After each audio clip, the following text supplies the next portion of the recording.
Why did it sound like the most treasured site in Christianity?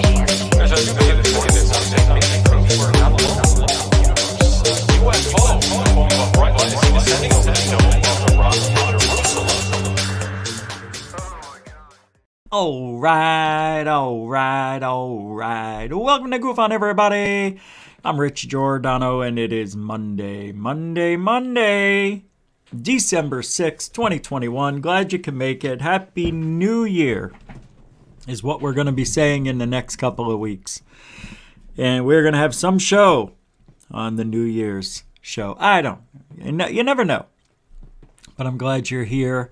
And just came over from the Paula Asteria interview over at Dark Hour Paranormal. That was really good. Much different than the one that I did with her, which to me made it that much more enjoyable. So kudos to Michael on Dark Hour Paranormal and Paula. It's good stuff, man. I wish I knew more about what they talk. I mean, I know what when they're talking about that stuff, I'm like, oh yeah, I remember that. Or yeah, I've heard that, but it's not something that I could verbalize as quickly as them. So I like that interview. It was really good. You see, it's all blurry behind me. I don't know if I like it that way. I don't know. It's kind of interesting. I want to welcome back Randall Hill to the show. It's a good time to have you back. Yeah, I thought you were unblocked, and then I checked, and you were blocked. And I'm like, well, I don't know who blocked you or why, but Randall Hill, I don't know what he said to get blocked, but that's not the person that I would think would get blocked. So welcome back. Sorry about all that. Tonight, I want to talk about some things, and the weekend was interesting for me. I got some information that I can't talk about just yet. I mean, I could, but I'm being told, just wait another day or so. So I'll wait another day for this information, which is real interesting, and you're going to enjoy it because it has to do with Lou. Big old Lou Elizondo. I'm getting rid of this background here. Hold on a second. I'm just going to go back to the camera. I don't know. Yeah, let's do none. There we go. I don't know. For some reason, I'm not even close, halfway done with The Office. Behind me on the floor, I'm going to show you. I got the poster. Yeah, your sister's got nuts. I don't know if you can see it. Yeah. This is in the way. It's on the floor. I just wanted to see what it looked like, but that will be up there on the wall. That thing. It's 8 pieces. And they're little panels that I got to put up behind me. It covers a mirror. There's a mirror back there, and that mirror is recessed into the wall. Anyway, it'll be up there covering it up tomorrow. Hold on. Now there's another thing. Hold on. I just realized. Hold on. We're gonna switch this cord out now because this one is frayed. Yeah, brand new. Hold on.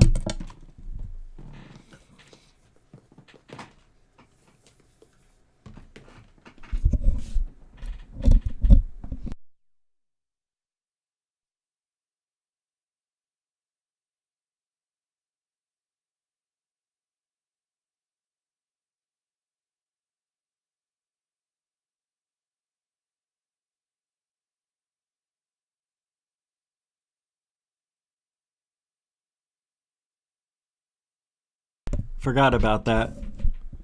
Yep, so that doesn't work too well. There we go. Turn up the volume a little bit. Anyway, yeah, this is a different kind of cord, but it still works. But glad to see everybody here. I want to talk about glitches, near-death experiences, and some sightings and things that are going on. Let me get to the real thing, and that how the paranormal is everywhere. And how we treat it, psychics, near-death experiences, and, the paranormal world we live in. It is more paranormal than normal. It's just some people don't know how to look for this stuff or how to find it. So maybe tonight we can address that. Maybe get you guys into the paranormal world the way you should be. Because a lot of people say, I ain't never seen no ghost. I ain't never seen no UFO. You can tell that's my uncles and aunt. No, that's my aunt. But that's normally what I hear. But then you walk away and they follow you and you're like, what's up there, Aunt John? I just wanted to let you know that I did see something in the fucking room the other night. It was unbelievable. Oh, yeah? I thought you just said you'd never seen any. I did that because I don't want nobody to think I'm crazy.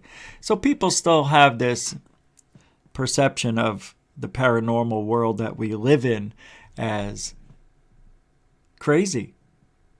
So let's do roll call, everybody. Tina Mobley, how the heck are you? Good to see you. And Randall Hill, back to back. Welcome to the show. Welcome to the show. Both of yous. Brian L., welcome to the show. Coral Ann, welcome to the show.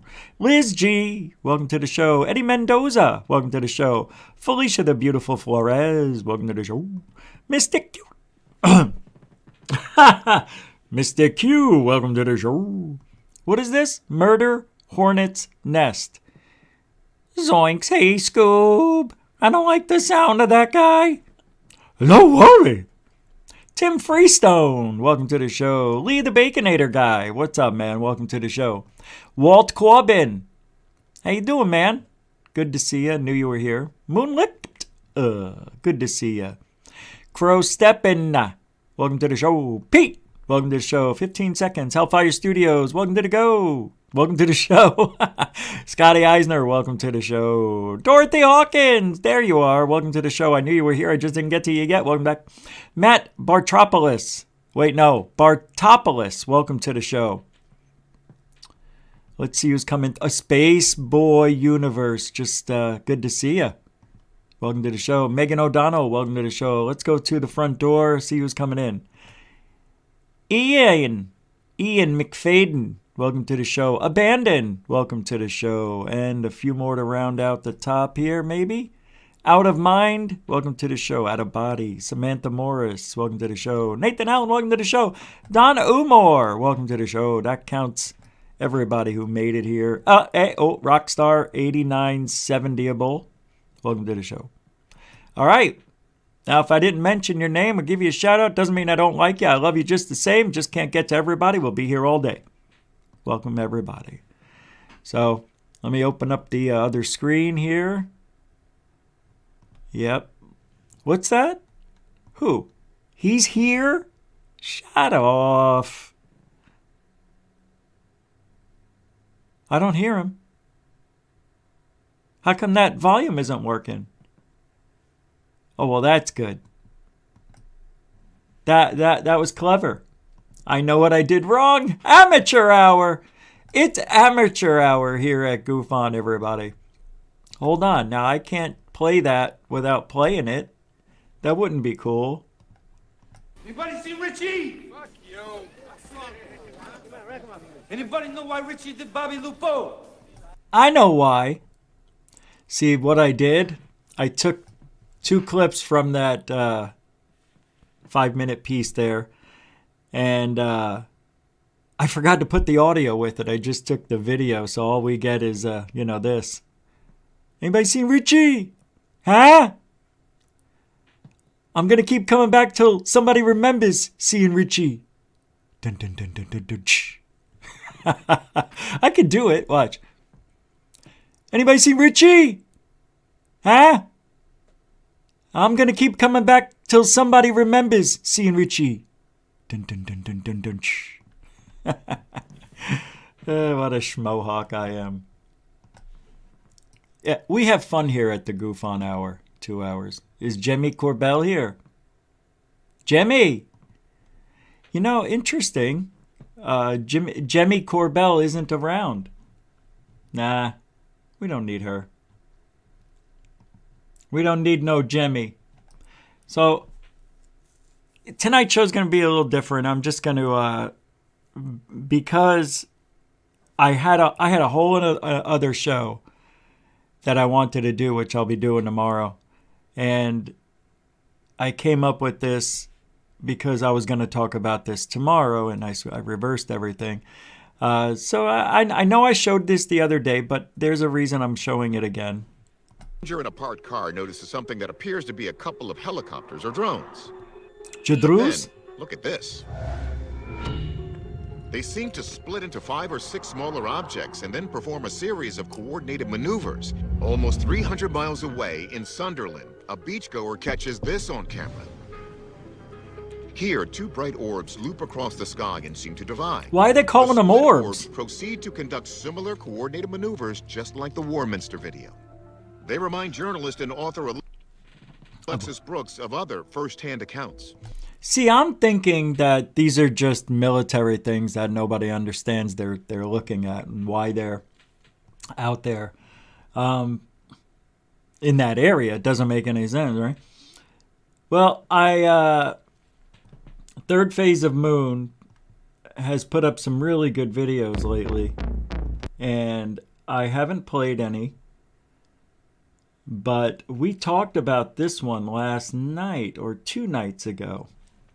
Watch this. We did a panel discussion on it. Anyway, I want to show you. Because nobody has said this is real or fake yet that I've seen. What do you guys think? 735, contact Ho 120.7, good day. This is all the rage right now, all over the internet. Whose birthday is it? Whose birthday?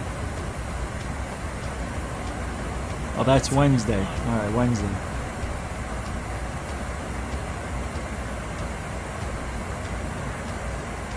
And gone. Gone. Ha! So now that we've seen the video, we're going to invite the panel members into the discussion right now, because these videos that are coming in, sometimes we can explain what's going on and sometimes we can't. So let's take it out to Richard Giordano. Me? What's your thoughts of these lights at 20 to 30,000 feet? I don't know. What do I know?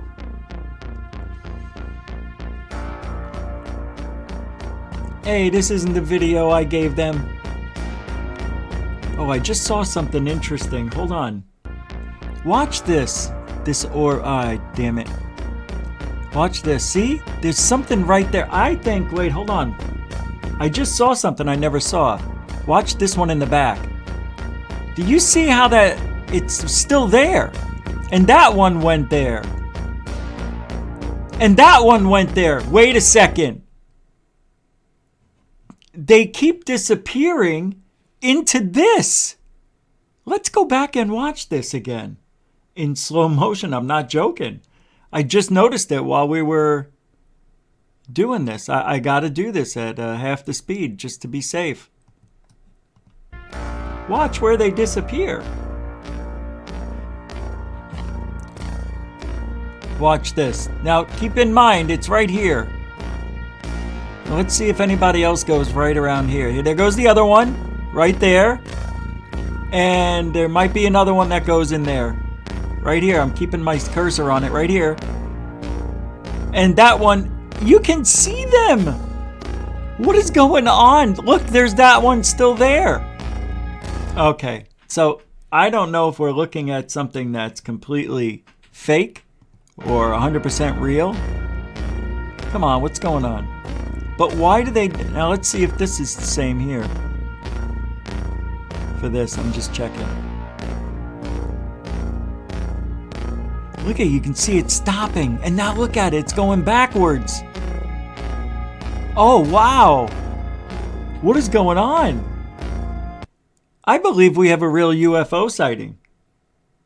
This is unbelievable. Watch. See? It's still there. It was still there. I don't care. I'm going to play it again. Watch. See that? This is crazy. Watch. Something's wrong. That's crazy. See it? That's just crazy that you can still see them. All right, I'm gonna play it now. Just remember that. I don't know why, but it's crazy.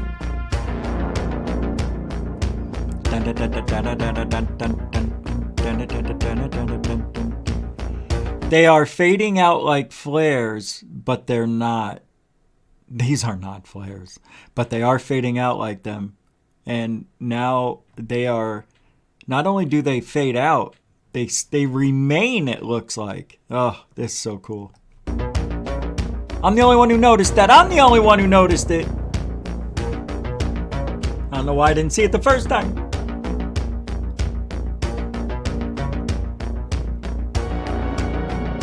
All right, who cares what I have to say? Let's hear what Michael has to say. What's your thoughts? There are quite a few reasons that I really like this video. First of all, they're flying in an airplane, and this sighting is above a very large... The UFOs are flying in an airplane? I'm joking. I know. I had to get on them. That's what I do. ...body of water, of course, the ocean. And they're at such a high altitude that anything in the way of atmospheric lights or other disturbances, I don't think is very prevalent, and we can rule that out at least first and foremost. One of the reasons that I'm citing this, because when I first watched the video, the initial thought I had was, this might be something in way of reflection on the glass or, something coming within the craft itself.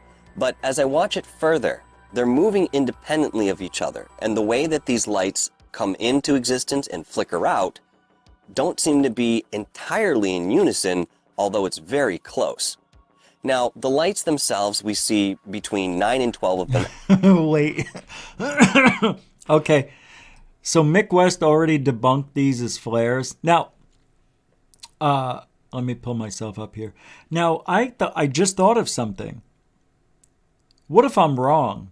Because I definitely could be. That when they flickered out, see, when they flickered out, you'd think they would just fall straight down, right? But they're not.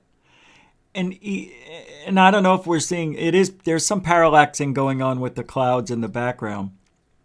But I'm going to pull up Mick West's debunk on this and see what he says in a minute. At a time, and it almost creates this rolling effect we see with the lights again appearing and then dissipating. Now, this is very curious because it's transitory in a certain respect and is indicative of perhaps multiple plasma balls or lights or small crafts that are appearing in those skies. Now, it's interesting to note how many skies are there? The Chinese military had brought forth some information on how they're using AI to actually track UFOs they find in their skies. And of course, this particular sighting is on the heels. Only a few years ago, in 2019, there was an en masse sighting over several provinces in China that was witnessed by many people when the military was conducting some of their experiments. Now, the correlation might be there, or they were there because of what might be in the skies already. It's very curious to think about. Now, I want to say one more thing about this particular video, and that is the reference points that we have. Plenty of structure in way of the clouds, and of course we have the skyline to back up just how enormous this particular configuration may actually be. In fact, if I were to guess, again, given the references, I'd say around 2, maybe 3 miles, and it could be even more than that. It's a very curious sighting, and the reactions within the video from the cameraman and apparently one of the people that are with him seems absolutely genuine to me. And one great thing about this video is that he continued to film until the anomaly had ceased. Right. Again, fantastic job, super submission, and fantastic sighting.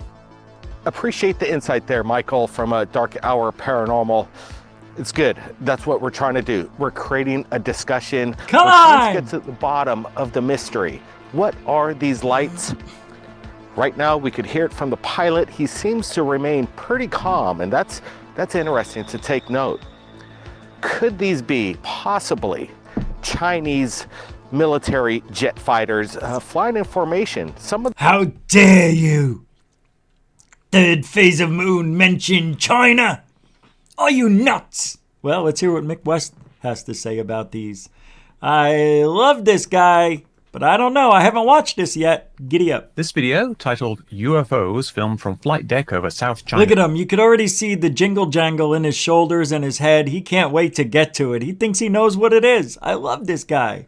The sea looks kind of bizarre. It's almost like a spiral of light rotating. It's very confusing. But several people on Reddit and Twitter have already suggested what I think is the correct explanation. Flares dropped from 3 small planes. Bullshit! If we stabilize the video, we see the points at which the lights appear seem to move fairly smoothly to the right along a line. And then the lights drop slowly down from this line. So that seems to fit with flares. It does? The lights themselves seem to move sideways, but that's just parallax because they're being filmed from a moving plane. They are probably just drifting straight down. This also matches existing video of known flares deploying at a similar rate. And where's the airplane that's dropping them, smart guy? Where's the airplane dropping them? Smart guy? I see the airplane here, smart guy. Falling at a similar speed and with a similar burn Come duration. on! Why can't we see the planes? Maybe they are invisible spaceships, but more likely it's because they are small and far away. And Oh, that's it, They yeah. are probably military planes which are colored grey to have low observability. Right. So, Right, that's what it is. That's exactly what it is. He has no idea on this one. That's he covered it. He covered it. But I would have to say he's absolutely wrong. For this many to be flares, there would either have to be 1, 2, or 3 planes that would fly by, which the guys who are filming it would have seen and realized, oh, those are flares. These are actual pilots, man. These aren't passengers on a regular airplane. These are like pilots doing some work, I think, right? So this isn't just some guy looking out his window. So we're going to go back to the third phase video because it's a little bit clear and we don't have his big head there, this guy.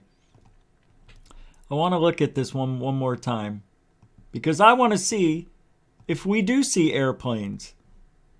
Because I think we should see them. I know that's dark.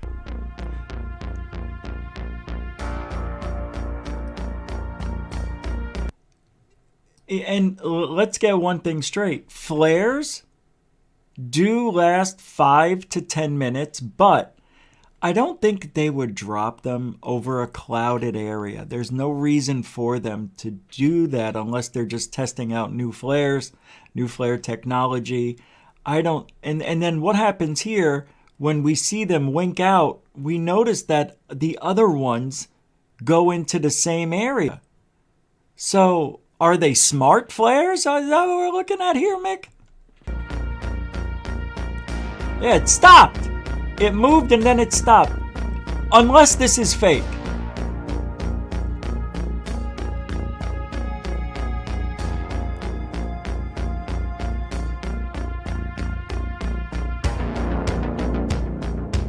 I don't see anything out there that looks like an airplane. I don't see any F-18, I don't see anything normal. Everything looks paranormal to me. I see them disappear one by one. Here comes the airplane's gonna shoot them down. Oh no, this is fun. All right, so for this to be flares, I would think we would see the same ignition that we saw in the Mick West showing. The way they ignite and blink. Because watch. Explanation. Flares drop from 3 small planes. If we stabilize the video, we see the points at which the lights appear seem to move. Now, okay, you can put a straight line along. It doesn't mean that is perfectly straight in accordance with these. This could be straight, you know? It's and I don't understand them disappearing and then appearing and kind of like on a cycle almost, right? Fairly smoothly to the right along a line, and then the lights drop slowly down from this line, so that seems to fit with flares. The lights themselves seem to move sideways, but that's just parallax because they're being filmed from a moving plane. They are probably just drifting straight down. This also matches existing video of known flares deploying at a similar rate, falling at a similar speed, and with a similar... You see that blinking and everything? That's the flare igniting as it's being dropped. We don't see that at all here. And it does look very similar. ...rate, falling at a similar speed and with a similar burn duration. Why can't we see the plane? He doesn't know, Mick. You know what I'm going to do? I'm going to do a Mick West is wrong video. Because he's wrong. He says they last the same duration. That's not true at all.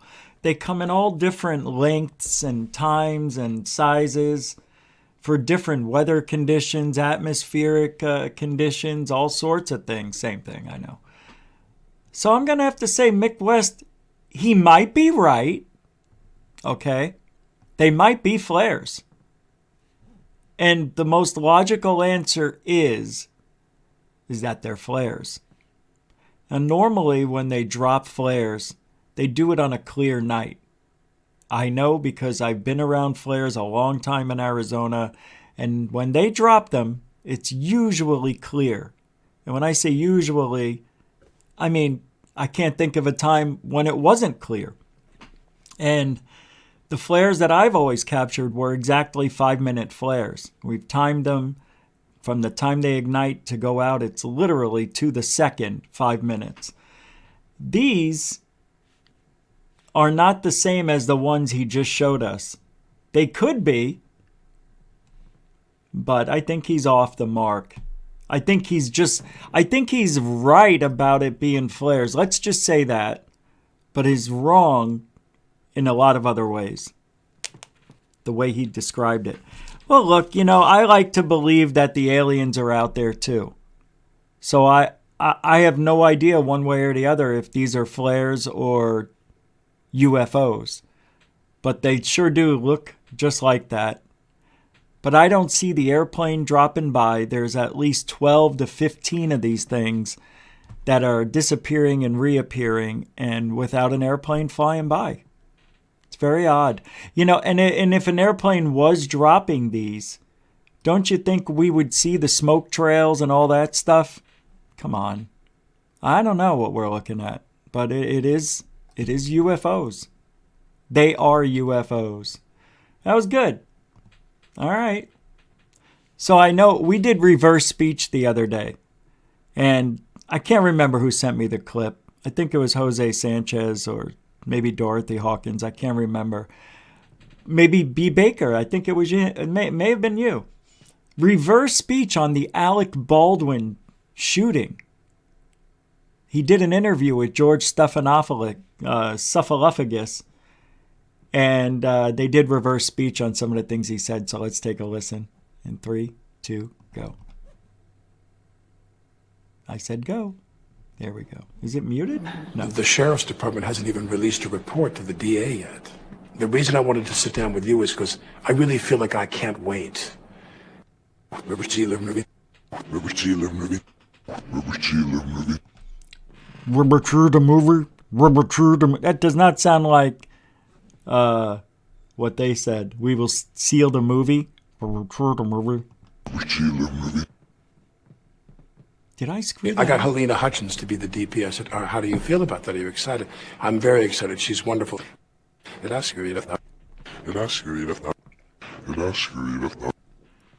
Wow. That's really amazing. And this comes from David Oates? Yeah, David Oates' YouTube channel. I want to say, I look at myself in the reflection of this, and I'm really kind of appalled. It's appalling. We're here shooting a film. We start tomorrow. And no, I'm not playing Santa Claus. I'm a second chef.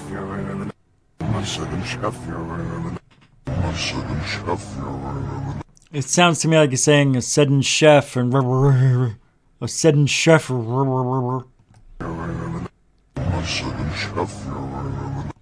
A sudden chef. All right, next. The first time I heard that there was any problem with anybody in the crew of the film was when Luber said, well, we have some issues here. Lou!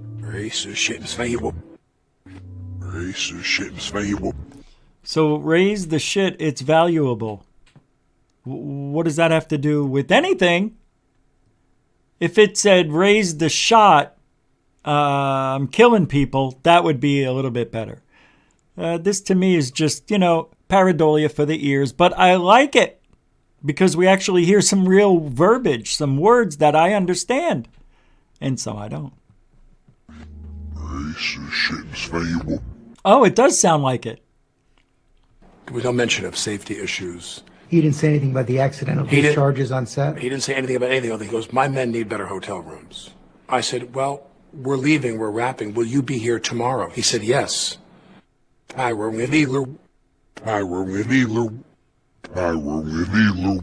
see, that one I don't like because it's really close. You know, I think he does, Alec Baldwin, have some evil tendencies. We all heard him go off on his daughter and called her a little piggy. Hey, my mother and father called me worse than a little piggy. I mean, seriously? People went off on Alec Baldwin because he called his daughter a little pig? Ooh, wow. I mean, call CDS or CPS. What is it? Child Protective Services? CDS? I don't know. But a lot of these people in Hollywood, they bend the knee at the old owl. That's something or another. They do. They bend the knee. And I think they're Satanists. And that's that. That's why I would have fit in perfectly in Hollywood, I think. Because I would have been a Satanist.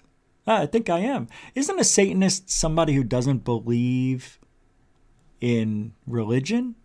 I want to look that up real quick if you don't mind. I meant to do that. Let's take a look at Satanist. I put sadist. That is interesting. Showing results for Satanist. Here we go. No, I don't want Satanism. No, I want Satanist. Here, no, they're giving me definition of Satanism. I don't want that. All right, here it is. Again, you put in Satanist definition, and it says the worship of Satan, typically involving a travesty of Christian symbols and practices, such as placing a cross upside down, blah, blah, blah. No. Yeah, well, I don't like that. I don't think that's what I'm looking for. Let's see what Merriam-Webster Dictionary says. Obsession with or affinity for evil. Nope. I want Satanist and I can't find it. That's weird. I think that's weird. You know?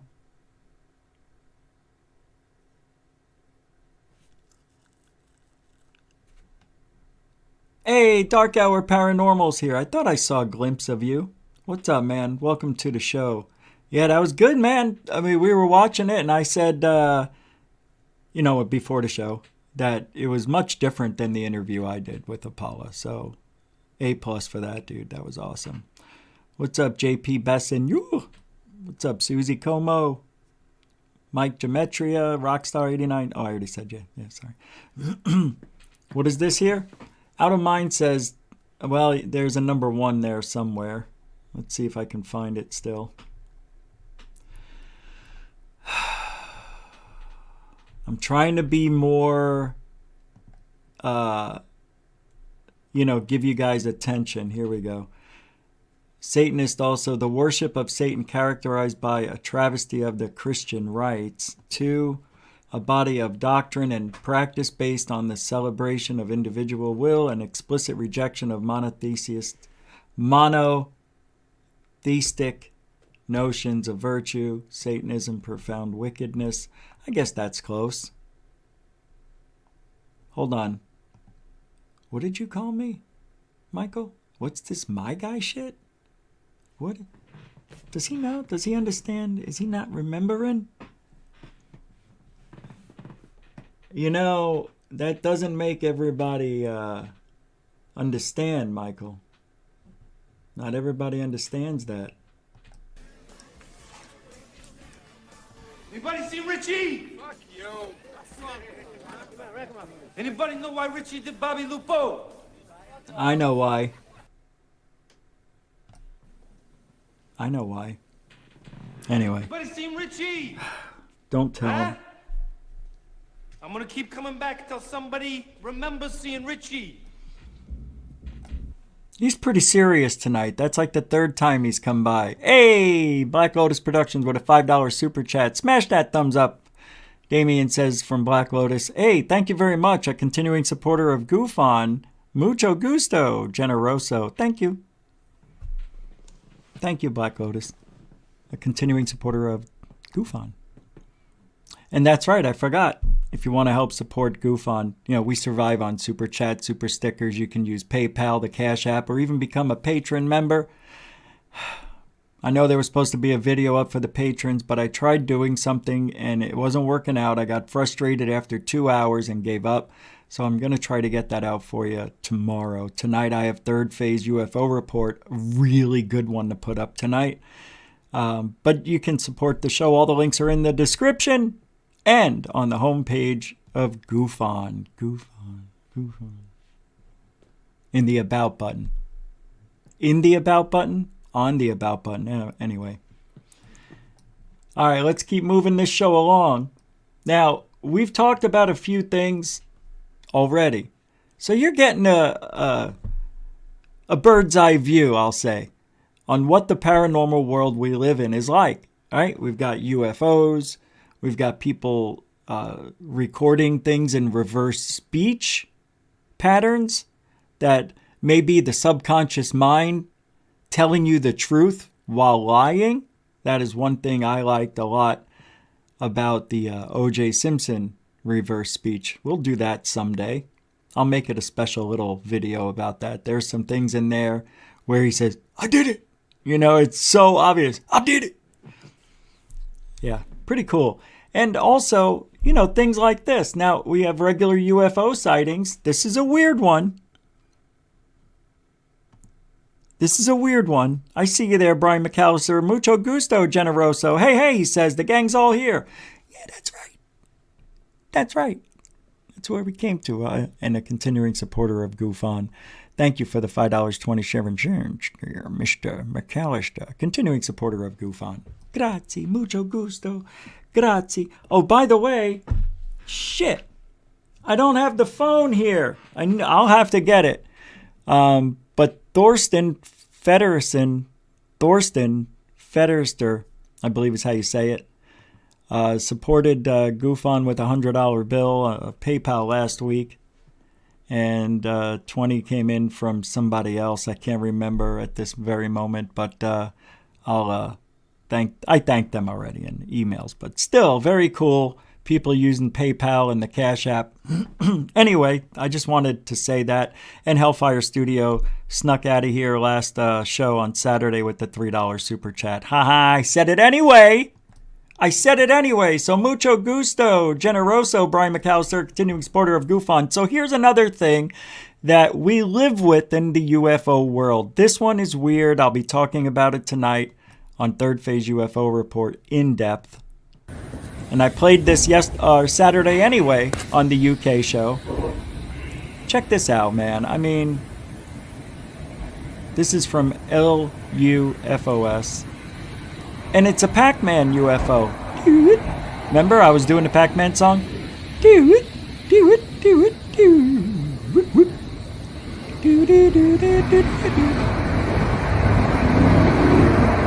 See, I think this is fake. Yeah, I think it's a fake. Come on, look at it. It's eating other UFOs. Come on. Not buying it. But it sure looks real. Now, there's something going on, right? Or you see this square? It's a square. It's perfect. Why would a perfect square be here? Except for this little bump, but you can see the other pixelization going on here. You can see it right here. It looks like the state of Texas. There's squares. You can see them right there. So I don't know if this is real or Memorex. but it doesn't make sense, and I'll talk about that later on. Let's see what else. This one. Now, this was sent to me by Dorothy, and I was asking around. Nobody knows if it's real. Nobody know. Oh, it's in reverse. Yeah, that makes sense. They reversed it. You know, that's interesting. That if they reversed that video, then what's coming out of it? You know? What is it? It's the same thing. It is interesting going in reverse. That makes it more interesting. But if it was going in forward motion... Look, one more time. So you're saying this might be in reverse. Let's take a look at this. Let me get me out of here. Sorry. So that's reversed. I wish I could reverse that. I could if I downloaded it. So if it was going the other way, there it goes. See if you can check it out. And it's pooping out all these white dots, then what is it? Same thing. What is it? This is a weird one. That's a weird one. I don't know. Now, I was saving this for tomorrow, but I don't care anymore. This is interesting. This comes from 2013, and I wasn't around as much because I was quitting the field in 2014. So this was supposedly spotted by the ISS. See? Ready? Come on now. It's rotating. Hey, there's a beam coming right out of it.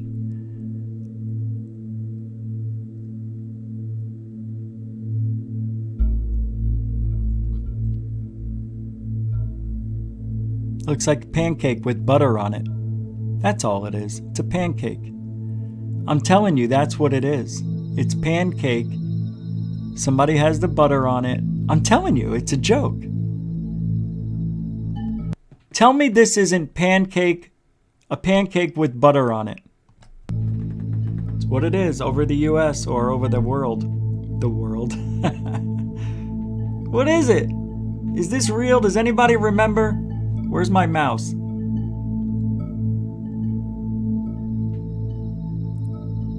Brasilia Planetarium. The image shows a massive unknown anomaly stationed above the Earth. The object's diameter is estimated at 3,000 to 5,000 miles. But what is it? I don't know. Gee, Scoop, what if it was like a mothership? A pancake?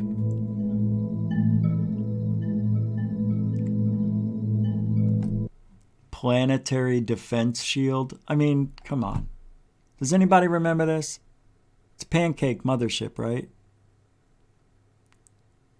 Exactly, Denbub. Does anybody remember this? Because I don't. I don't. Anybody? Does anybody know? It doesn't look real, John says. It does need syrup. It does, I know, but they just popped it up there. Anybody? Abe Froman? Sausage King of Chicago? Flapjacks? Could be. Ring and Empfield? Clearly a lily pad. Looking for a frog now. Nathan, good one. It could be. B. Baker says, pancakes. I don't know, man. Nobody knows, right? You want to see the one that looks like a bagel? Never heard of that one, but if you can find it. It's a space nipple. Thanks, guys. See, these kind of comments you don't see from the women. It's only the guys. It's a space nipple. What would a woman say if she was to say something, using that kind of, is it connotation? What would the woman say? It looks like a ball bag. No. It does look like a burnt nipple. All right. When was it taken? In 2013. Pay attention. I said that earlier. I know, I'm joking. I don't want to be mean. I don't want to be mean. Moonlick says, for the love of Jeebus. What? Well, what is it, Richie? I think it's fake. Because if that was taken over the world, that would have been worldwide news in 2013, and I would have come out of retirement or never gone away. Because if that happened, well, we would still be talking. It would be like District Ocean, you know, District 10. I'm telling you. I thought I just saw some. I got to get my phone. I need it because I get messages during the show. Here's one. This is interesting, but I don't have an answer for it yet.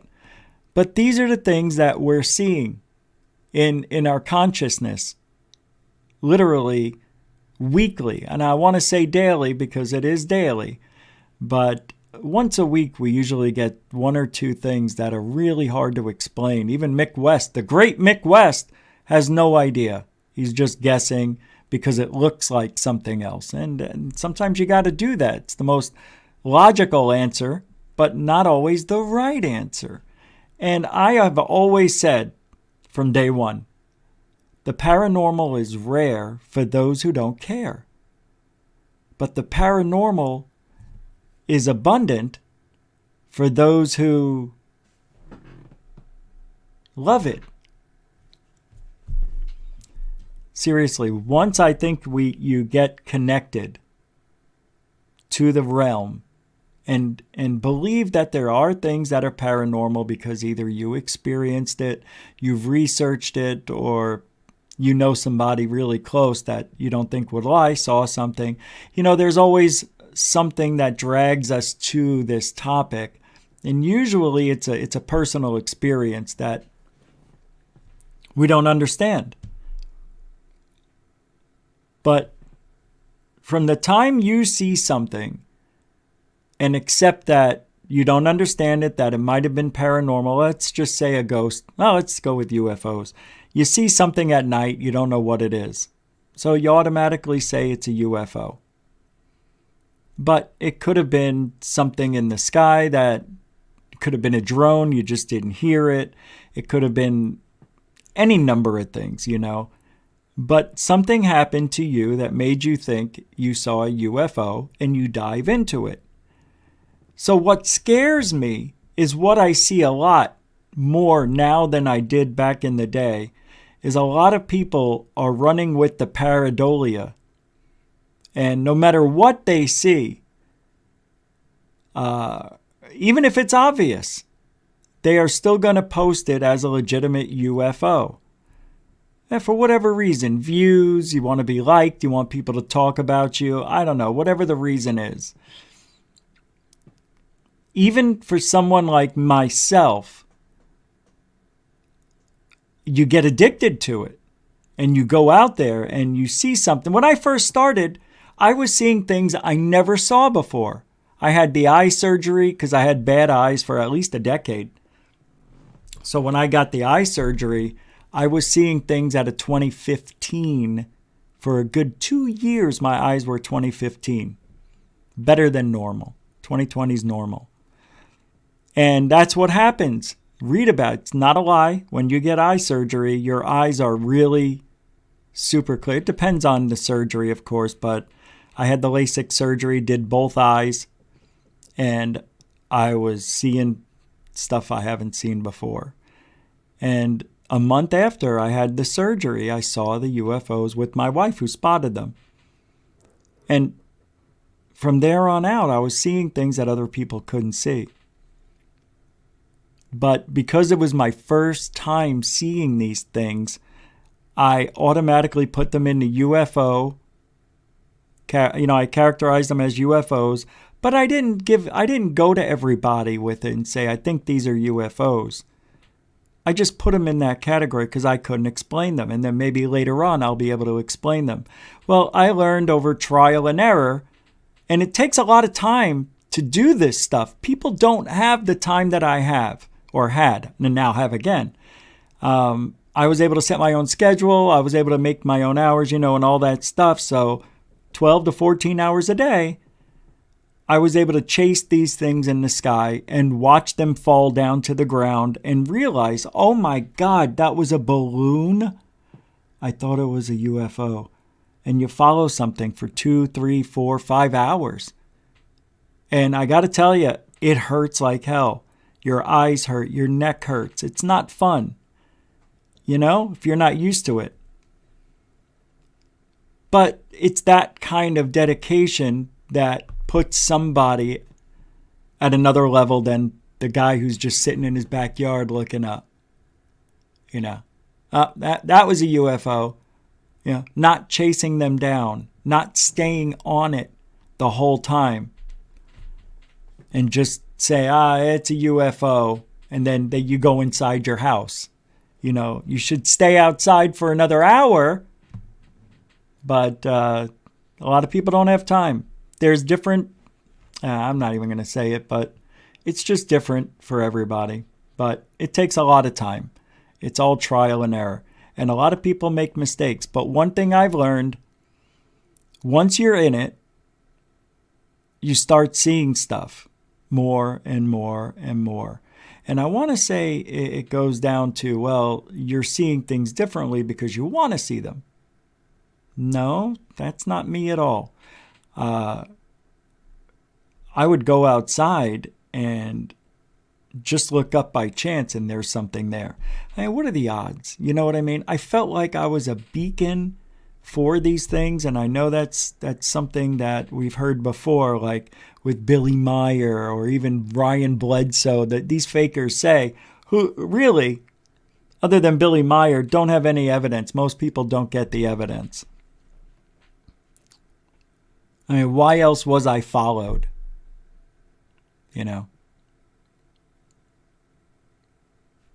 Twice. I must have captured something, and I think it was the UFO Fleet and the humanoid. That humanoid video, so it looks nothing like what I saw through the binoculars, but it's a weird looking video. I got to admit, it's one of the good ones. So let's go here for a second. I'm gonna play something for you. Wow. Did I miss Super Chat? Let me check just to make sure. If I miss it, I'll get you guys at the end of the show. I'm trying to keep these up. Nope, I got everybody. Thank goodness. I'm going to go grab something. I'm going to play this video here. Where is it? Hold on. Nope, that's us. Nope. No. No. No. Nope. Hold on a second. What did I do with this? Holy mackerel. I got so many emails just before the show. This is crazy. All right, hold on. I'm finding it. What?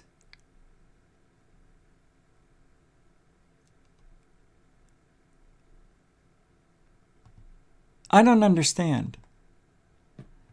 The end of UFOs from what is this?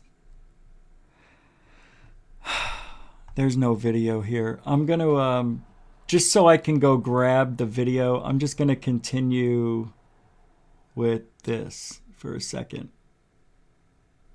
Oh, cool. Okay, here we go. But we're here at Third Phase of Moon to try to find the answers to the unknown. Speaking of the unknown, here's a new video just into Third Phase of Moon out of the UK. Watch this.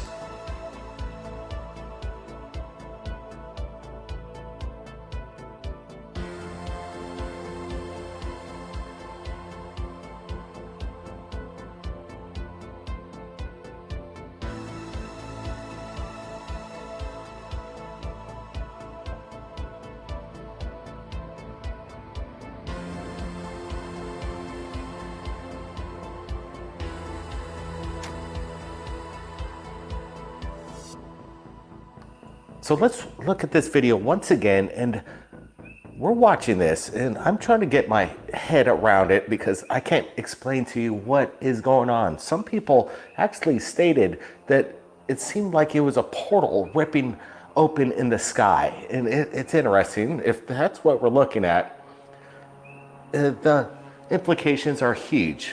But could there be a simple answer or some kind of natural phenomenon behind what we're looking at? Because it seems that at one point, it was a bright luminescent object, then it turns into an orb and then kind of just disappears into the cloud layer above. It's an overcast day, but as we watch this again, the source of the light's pretty bright and it seems to illuminate the cloud layer and just kind of hang there for a little while. And it's interesting. I don't see any kind of drone lights or helicopter, or it's definitely not an airplane. So I'm just kind of guessing. At one point, again, there's like multiple orbs that they're just dancing there, almost organic. Is this some kind of strange life form that we're not aware of, Brent? What's your thoughts here? I'm digging this video. Yeah, Blake, this is wild. I like the way we could see the piercing orb just pop through the clouds, the cloud layer above, and you see this thing drop. But look at this.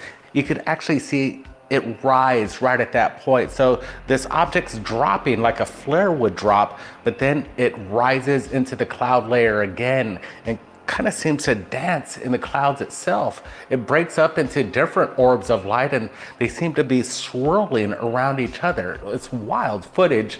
And then it just kind of fades into the clouds itself. This is wild. I've never seen anything like this. Doesn't really look like a light display from down on the ground, a projected system. This looks like something in the sky. It's a weird one. I'll be covering that tonight as well on Third Phase UFO Report. A lot of good, interesting stuff going on. I wanted to go over this Senator Gillibrand's COVID historic legislation would revolutionize study of UFOs, because a lot of people don't know what is in that. Well, in recent years, U.S. naval aviators reported numerous encounters with mysterious flying objects, many of which maneuvered in ways that appeared to be defying physics aerodynamics. As details of these incidents became public, high-level officials, including former Presidents Obama and Clinton and two former CIA directors, an ex-director of national intelligence and the current NASA administrator, made a series of unprecedented, eyebrow-raising comments about the phenomena. Hold on a second. I want to make sure everything looks good. Now, Congress is poised to debate a historic UFO-related amendment to the 2022 National Defense Authorization Act, the NDAA, which is a critical must-pass law.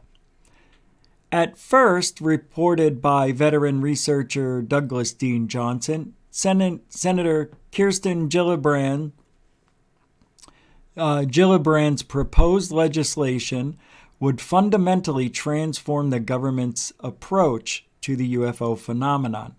Indeed, the Gillibrand Amendment would shift decades of official Cold War-induced, deflected, and obfuscation towards increasingly transparent, objective scientific analysis. If adopted,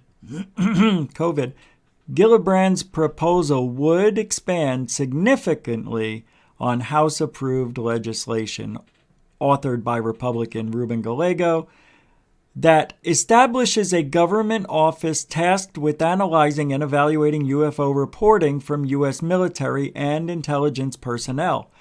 Critically, the Gillibrand Amendment requires the government to submit comprehensive annual reports on UFO activity in an unclassified format.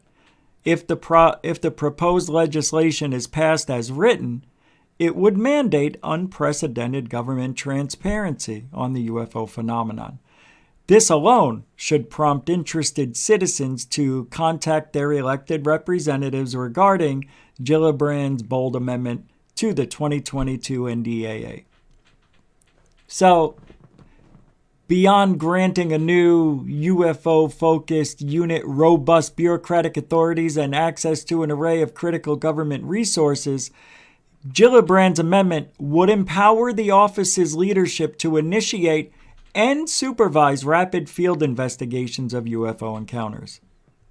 Also, the proposal requires that all elements of the Department of Defense and the U.S. intelligence community share UFO-related data with the new office, which Gillibrand was calling ASRO, the Anomaly Surveillance and Resolution Office.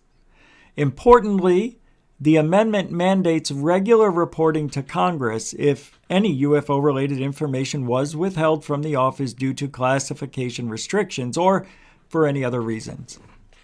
And to top it off, the amendment requires collaboration on UFOs with several key government agencies, including NASA, the FAA, and the Department of Energy and Homeland Security, and also allies of the United States. So no wonder that the AOI MSG is putting the kibosh on going public and being transparent on UFO activity, or UAP activity, I should say, within the government or the 6 branches of our military. It's no wonder that this stuff was given the red light and was pulled out from underneath us. It's no wonder Elizondo failed again. What can Elizondo do anyway? And who is Elizondo? You know? Who is he? I've always posed the question. I know I wasn't going to talk much about him tonight, but who is this guy? Who does he really work for? And where did he come up with the demon? The demon?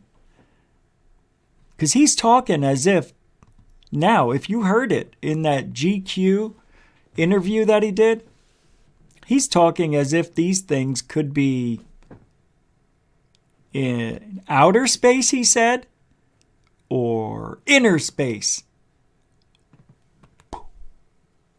Lou just blew my mind. What is he doing? Why?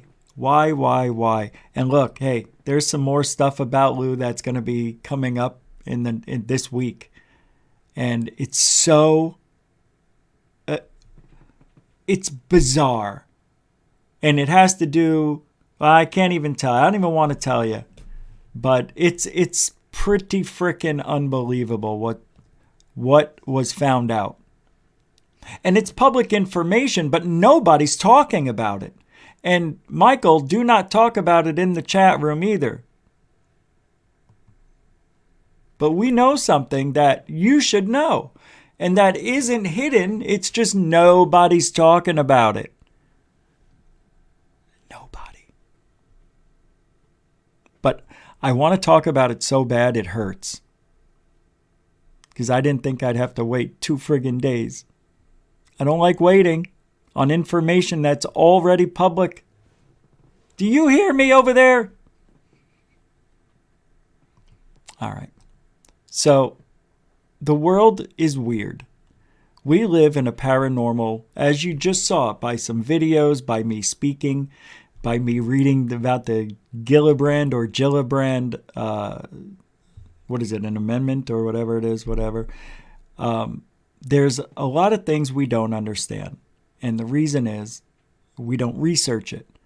And it does take time to get into this field and research this stuff and to come up with answers because there's so much to sift through. And you don't know what is the truth and what isn't. But here's what I tell everybody. And I'm telling you this again. This is the rule of thumb I live by, and it makes sense. Judge Judy said it, and I was already doing it. But if something doesn't make sense, it's not true. Or they're lying. You know what I mean? I'm not talking about, like Ryan Bledsoe. All right, now I keep using this fool because this fool really did have an experience. But what this fool has done has gotten so much attention from it that everything that's happened after the real event was made up. because he got addicted to being talked about.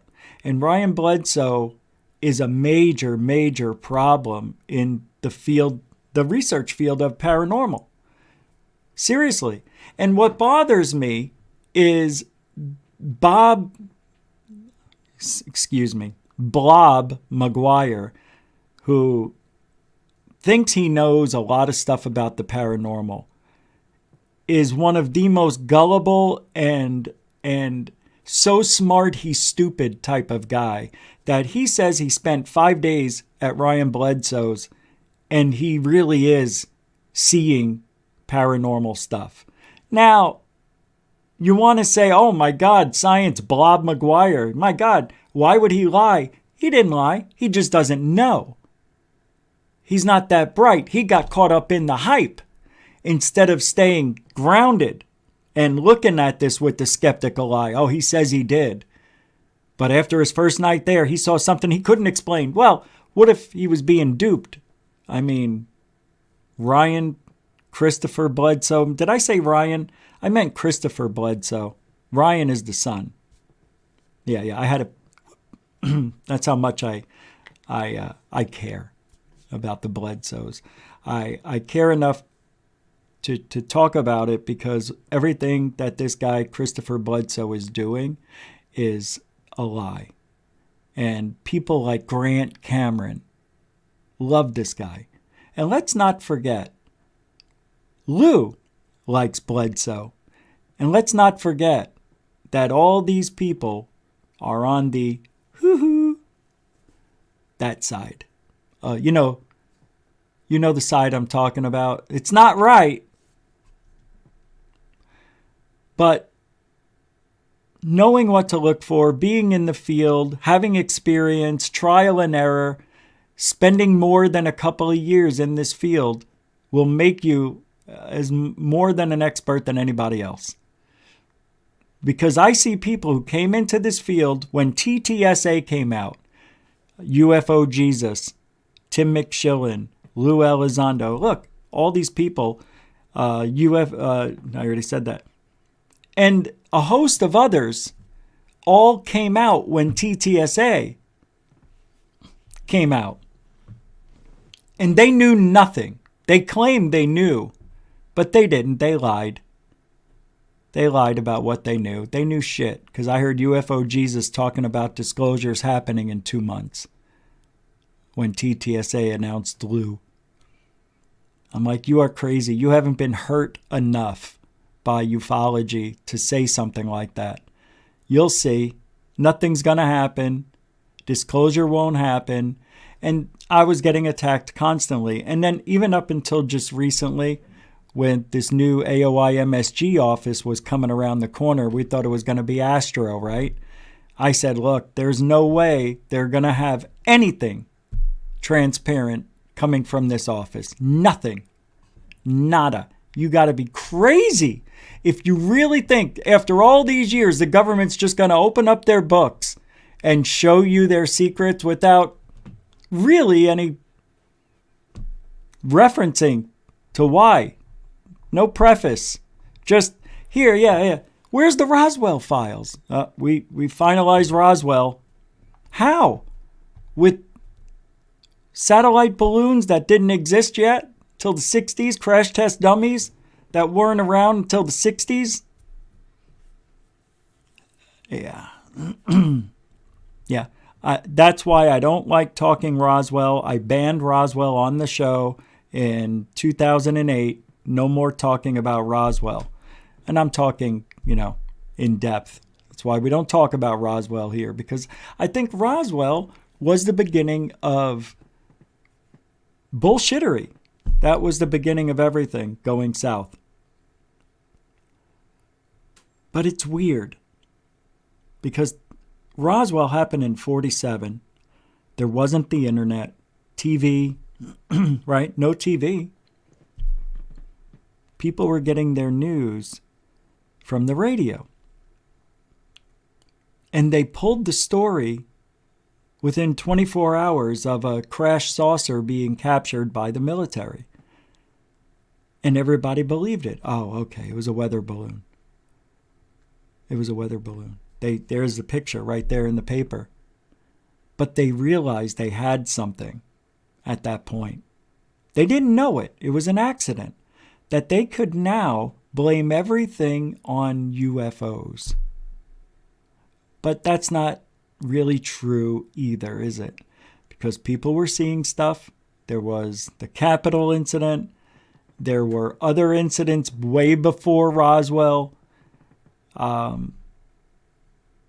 It's such a fascinating topic with literally, and I'm going to say it, no good evidence. Now, you can gather up all the evidence you want, right? Just like they did with the OJ trial. You can gather up everything from all the encounters from all the credible people that have ever reported anything, and you've got mounds of evidence. But no proof. A lot of this, but none of this. You can't see it. You're not allowed to. But apparently, according to Lou, there's 23-minute high-def video out there that someday, not going to say it, but it may be shown to the public. It'll never be shown, Lou. Unbelievable. I know. I may go a little long tonight. So we live in this world where there's a ton of paranormal going on. For instance, all these dead birds that fell out of the sky. We just talked about them. Not the dead birds, but about these type of birds. And what were they? What were they called? The spheroid. I can't remember. The mystery remains down, fell out of the sky. The bizarre incident reported occurred over one Cordana Hospital in Ferro last Friday. Thousands of birds fell out of the sky. Starlings suddenly perished in midair and plummeted onto the pavement, parked cars, and stunned onlookers. A mysterious witness to the nightmarish scene, some of which can be seen here below, excuse me, I drank that coffee so fast, indicated that the birds came out of the trees in an emergency area of the hospital, briefly took to the sky, and then fell down, dead, to the ground. Fell out of the sky, as if they were zapped by something or ran into a force field of some sort. An official with the city told a local media outlet that the birds have been collected and we're now waiting to find out what happened. But cautioned that we are not told it won't be easy. The mass death follows a similar case that took place in Spain back in February. And that too made headlines in Wales from 2019, wherein hundreds of starlings also died under same mysterious circumstances. And in that instance, it was ultimately determined that the creatures perished while attempting a tricky mid-air evasive maneuver, which may wind up being the explanation. Okay, this is so stupid. I really don't. I swear, if punching somebody in the nose was legal, that's what I would do to these people. Punch them in the nose. So here are the dead birds. They lined them up. They got the broom out. Then they're serious once they get the broom out. But the thing about starlings, in case you don't know, they form, and you ever see the birds that come out of, the trees, and they start swarming together, and it looks like they're having, a good time, it's like they're all in a hive mind type of thing. So I'm wondering, with that kind, do you mean to tell me that 200 birds collided with each other and knocked themselves out and fell to the ground? Is that what you want me to believe? Because that's what they want you to believe. They want you to believe that these birds, during a maneuver, crashed into each other, broke their little necks, and fell down to the ground. Dumb. Dum-dum. That is the dumbest thing I've ever heard. So, if it doesn't make sense, it's not true. So then you think, okay, well, if these birds move in such a way that it's almost like they're in a hive mind mentality, is it possible they're using some sort of energy? And maybe when they took off to the sky, there was some sort of EMP. Maybe they ran into a line. Maybe HARP was on, and they ran into it. But you'd think there would be more than 200 birds. You'd think they would all have went into it and died, but that's not the case. I think it's weird, but of course, no video. Just another paranormal event happening in the skies. All right, I got to show you this. This is freaking amazing. Maybe they did all eat poison at the same time. It's true. Maybe there were poisonous worms. Maybe there was something in the ground. But it's been happening on different continents.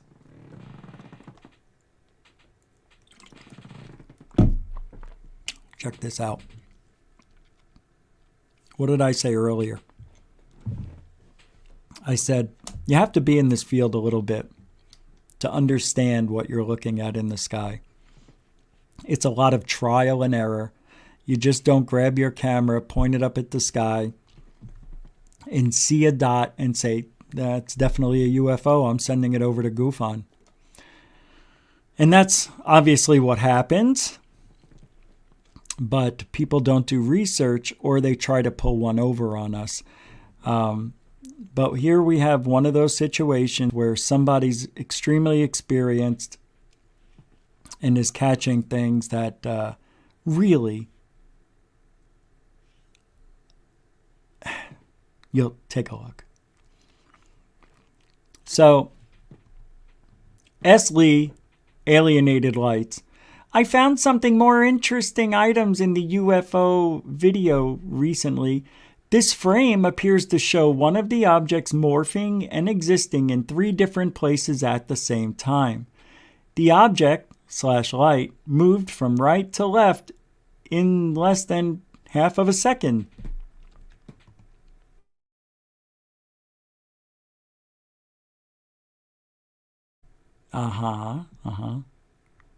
Right. Let's go back to another one. Oh, wow. Whew. Where's this one? So what we've got here is failure to communicate. All this is an out of focus star, airplane landing light. I mean, we'll never know. And I don't know where the video is. Is this it? I think this is the video. But I'm going to show you something that compares in weirdness to check it out. So here we see erratic light movement, shaking of the camera, and they're pausing it when the camera shakes and trying to tell us that these lines are part of the craft instead of understanding how pixelating works and frame rate works. These people are trying to pass over this as legitimate UFOs and aliens. Yes, aliens too. It's amazing to me what they try to get away with here. Here's some of their findings. She says, I did an error level analysis on the frames in the sequence.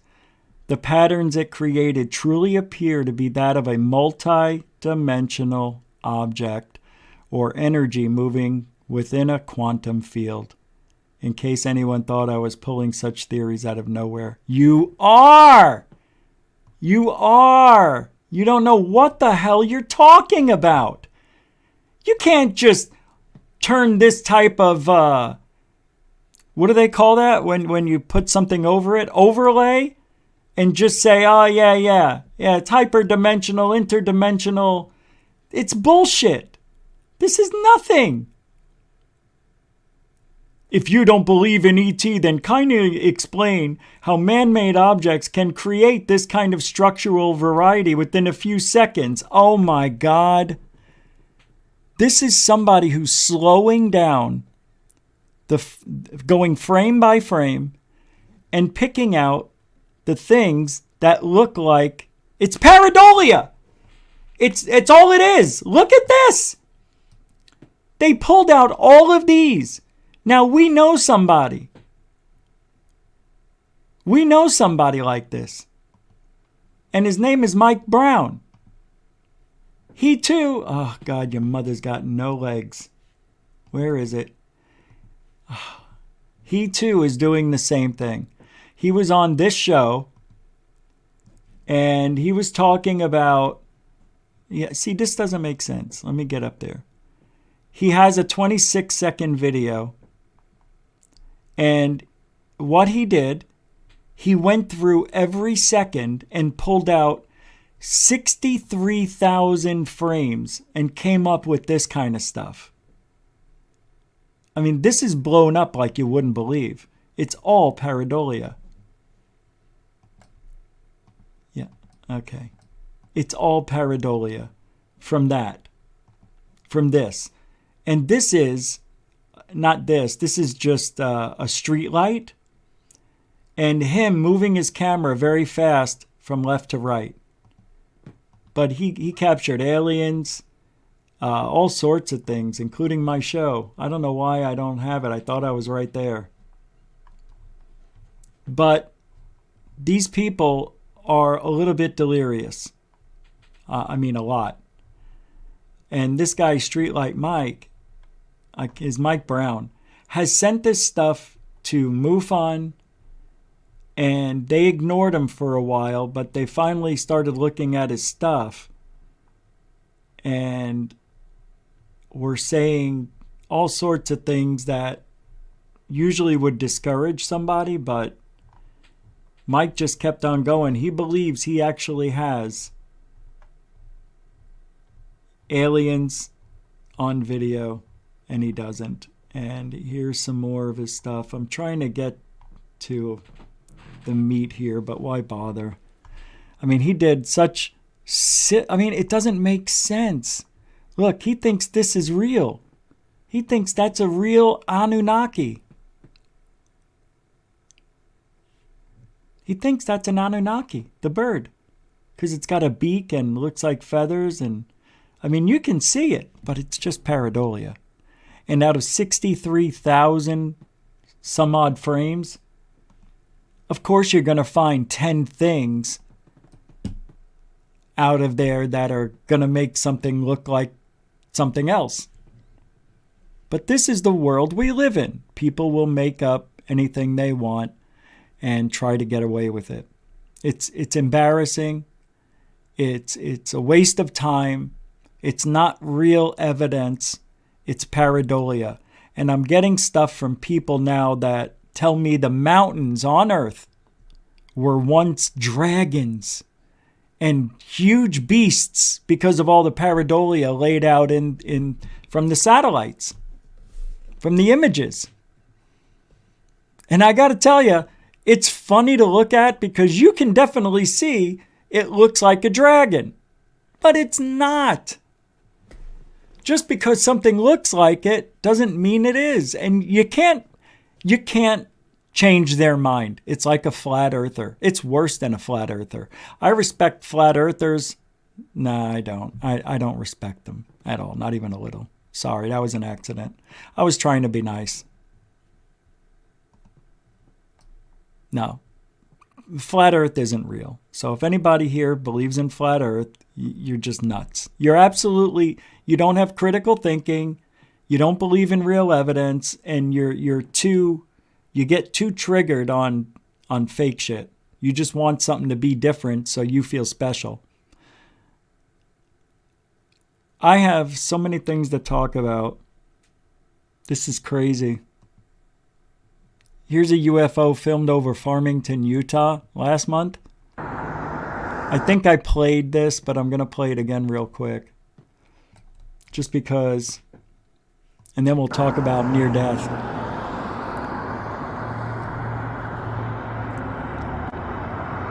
Oh no, I didn't play this. So most likely that's just an airplane.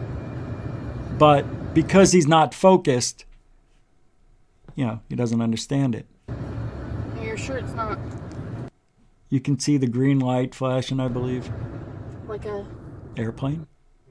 Yeah, they cut her out. Don't let us hear her say airplane.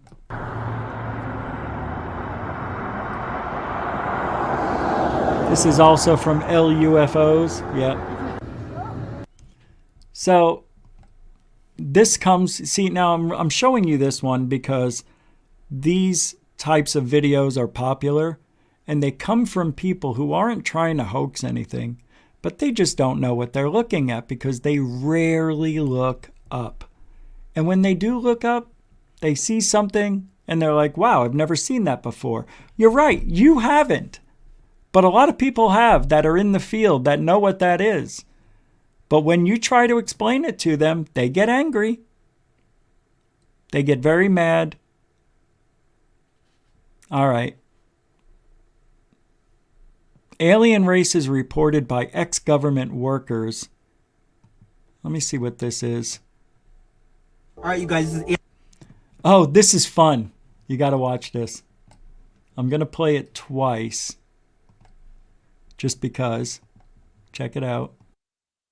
Alien races reported by ex-government workers. Let's go. I love how people be in my comments talk about it's not real because it doesn't suit the reality that they know of, when this is a high likely chance that these are real. The first one is an aquafarian, which is the dolphin people. These beings can breathe air and oxygen somehow and happen to have 4 pair of lungs. They have 2 arms and 2 legs, their hands only have 2 fingers, and their feet are really stubby. Their mouth is really long too. They communicate through telepathy and frequency, which is like whale noises. They speak 4 times faster than humans, meaning that to them, we talk really slow. And government workers, when talking with them, have to wear a special box which translates their clicking noises to human language. Second aquafarian is these manatee type people. They have small tiny T-Rex like hands they don't use and small stubby feet, but don't get them wrong, they're very tall. They apparently have personalities like old scientists where they know everything and they're very focused on history and where they come from. They see themselves as the enlightened aquafarians, so they compete with dolphins and other water beings. They have really deep voices. I'm gonna have to do a part 4 because there's more.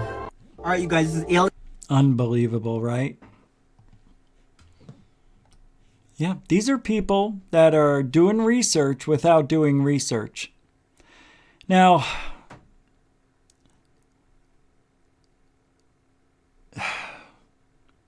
there's one part of Stephen Karn. Is he leaving or is he here? Oh, hey, what's up, man? Welcome to the show. Blue Chicken. What's up, man? Welcome to the show. South Point 1360. B. Baker. Randall Hill. Oh, I already said hi. Good to see you guys still hanging out. What's up, Randall? You still doing it? Still having fun? Everybody treating you nice? All right. Ms. DJ. So, the reason I want to talk about near-death experiences because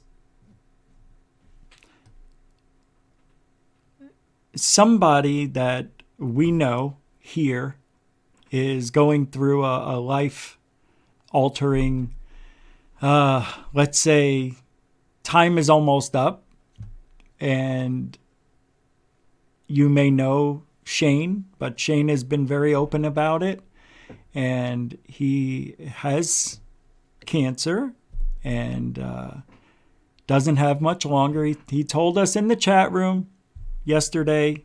He's open about it, and I want him to answer questions for me, and I would like him to make contact with me after he transforms. Oh, thank you, Stephen. Well, hello, my brother. Big love, UK to the USA. Mucho gusto generoso. Thanks, man. I appreciate that. Continuing supporter of Goof On. So thank you very much. And we'll give you this one. And a gosh. Thanks, man. But I want Shane to try to make contact with me. And I want to know if he would do that. Right? And I want a sign. So I'm going to talk to him. Maybe this week or next week. He's not feeling too well right now. And I want to set something up with him. So if he does, pass to the world we go to, I want to know if there's a way to make contact, because so many people have said they saw their loved ones before they died or when they died. They said, I was sleeping and I had a dream and I saw my father and he's looking at me at the end of the bed. It scared me to death and it's just weird. Then I woke up a few hours later and I see I have a bunch of messages on my voicemail and he passed away at 3 a.m. When I had that dream. I woke up, it was just after 3. So those things fascinate me. How does that happen? And why doesn't it happen to everybody?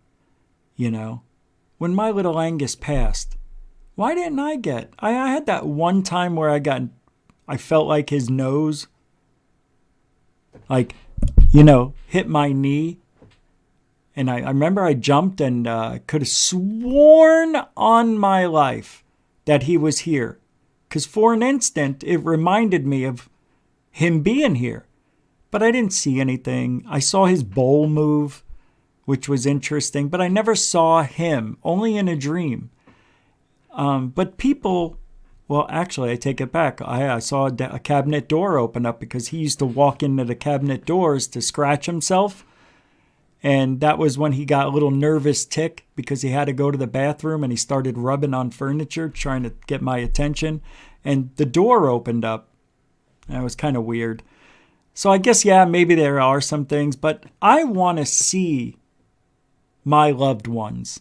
I want them to come to me the way Tommy Lee of Motley Crue saw his friend, and Rowdy Roddy Piper saw his best friend talking to him and waving at him, near the fireplace. And then a fire started in the house, all sorts of weird stuff like that. I never, ever, ever, ever have that shit happen.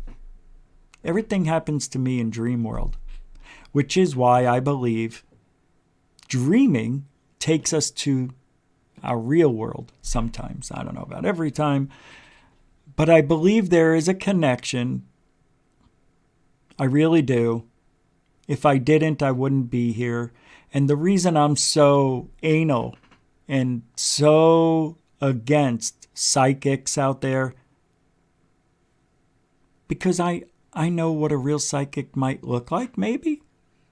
And I know a lot of these people are bullshitting. The channelers, bullshitting. I mean, what is that? I mean, you're not making contact with aliens. You're not making contact with anyone. How do you know that, Rich? Because I need proof. And they look like they're idiots when they do this shit. All right? You want to know the truth? They look like freaking idiots when they do it. Because I don't think that's the way it is. From personal experiences. Now, I never talked to aliens, nor have I ever spoken to the dead. But I do have a freaking weird spoon, a Ouija board that may have done something to me, and some paranormal activity in the places where I live. So then I'm thinking, holy mackerel. It's not that it's the paranormal world we live in. It's the paranormal person I've become. And I think it's coming from me. I'm creating it all. I mean, there's things I never told you guys that I don't know if I could ever tell you. Because it's so weird. You would be like, dude, Rich has lost his freaking mind. He's one of them now. No, I'm not one of them. What do you mean one of them? Oh, he's one of those fake people who channels people and talks to aliens. No, I'm not that. That's not what happened. I'm a realist. I want to know what's happening. And I'll tell you, I had weird experiences. Yes. The biggest one of all was when the big orb came through the window into the bedroom me and my wife were sleeping in for about a minute. Watching it go across the hallway, into the bathroom, into the closet, back out of the closet, into the bathroom, stops, looks like the ball spins, and then you hear it sparkling like, when you rip your static clinged items off, it sounds like that, but a lot louder. And then it goes to the TV, it looked like it turned, and then it went out the window. And where it went out the window, there was a tree, and it went to the right side of the tree. And when we woke up hours later, because we talked about it for a little bit and then fell asleep, surprisingly, half of that tree was already dead. The weirdest, I can't explain it. What is it? Why? Now, I have pictures of 2 orbs in the backyard because I heard somebody walking through the backyard. I went outside and I heard somebody walking, but I don't see anything. So I took the camera. It was a Vivitar 3 pixel because it was 2004, 3 megapixel, and I took a few shots, and you can see 2 orbs. And if you zoomed in on them, it looked like 2 Bichon puppies. Their faces. What's the odds of that, man? And the lady who lived there had Bichons. Bichons, however the frig you say it. So, those are some of the things that have happened. I think when I had the time to study the phenomenon opened up. If I didn't have the time, I wouldn't have recognized it. I wouldn't have been able to study it, and nor would I have been a beacon to analyze this stuff. And I don't know when this is ever going to help the community. I don't know why it happens. I don't know what the plan is. Am I supposed to be some sort of voice for this stuff? I don't know. I mean, if you think about it, how many? 6,600 subscribers on YouTube. It's not a lot, but in this day and age it is. Compared to old YouTube, it isn't. But it's not enough to really make a difference in this world. And when we die, these same anomalies happen to us, right? Am I wrong? Isn't that what people reported in near-death situations? They see the light, they go towards the light, right? They see their loved ones. Oh, Mama Mia. Oh, Grandpa Poppy. Oh, Cousin Elsie. And what is it all for if you're given that view and just to be put back in your body to be miserable all over again? Is it to give the message to people and have us, I don't know, man. Let me explain.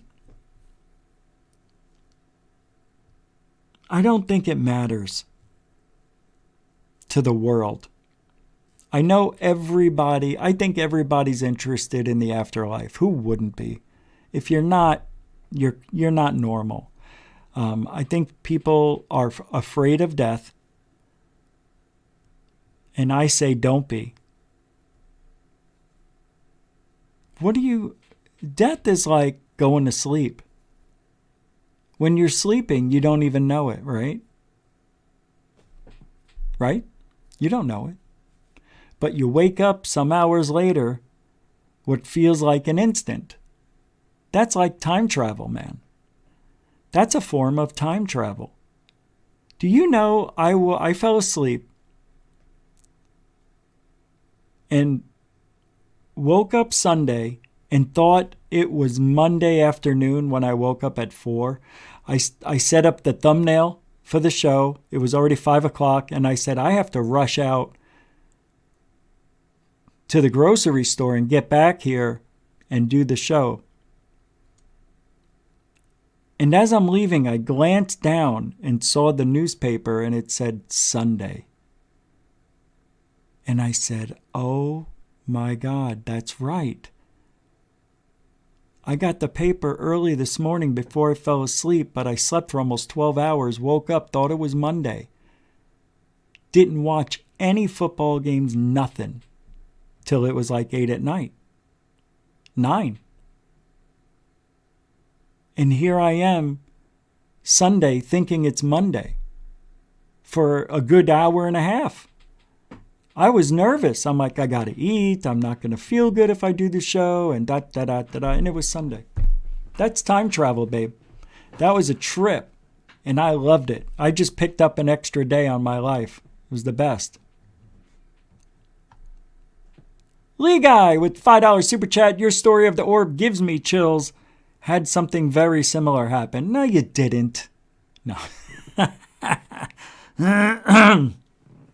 That is wild, isn't it? Oh, look, let me tell you. I don't know why we weren't. I mean, we were a little bit, I wouldn't say scared. Curious. But for some reason, we didn't freak out at all. Which is weird. We stayed up for a while, talked about it. I turned on every light in the house, walked through all the bedrooms and the garage, and just looking for something, but found nothing. And then we both got tired. I remember us both getting tired. Like after a couple of hours, we just went to bed and woke up and almost forgot about what happened, which was weird. And then my wife said, so what do you think, the first thing out of her mouth, so what do you think that was? And I'm like, oh shit, that's right. That wasn't a dream. Thank you, Lee Guy, for the $5 super chat. It is weird, isn't it? It's very strange, this world we live in. But the thing is, hold on. Thank you. The thing is about that experience, my wife, it didn't affect her at all, but it affected me. It made me delve into the orbs, and that's when I started understanding that not all orbs are dust. And I think it's very hard to determine what is a spiritual orb and what is a dust orb. But it isn't. And I think that experience was for me. Because at that time, look, I don't want to die, but I was wanting to die just for the experience. So I kept saying, every Sunday I was doing my show, I'm like, all right, I didn't die, so I don't have any updates for you. And I was doing that for a while. And I still do. Just the other day, I was saying, all right, if I go to sleep, you can take me. Don't worry about it. Just take me, I said. I don't mind. Just let me die peacefully. For all I know, I did. And this is my death. And we're all dead. This could be my reality right now. It could have switched. For all I know, the world I used to live in is still back in Arizona. But I've been wanting to die for the experience for years, since I was a kid. I've always been fascinated with death, which is why I told Shane, I'm like, hey, in the email I sent him, I'm like, and I want to know what it's like, and I want you to visit me. I want a sign. can he come back and give me a sign if he does go over to the other side? I know that Houdini was supposed to give his wife a message. They wrote down a word that he would come back and say to her, and it never happened. Psychics, they tried pulling it out and did seances, and it never came. He wasn't able to bring back the message. And you would have thought anybody could have done it. It would have been Houdini. Now, let me tell you something about near-death experiences. I think I had one. I think I did die in my sleep for a few minutes. I really do.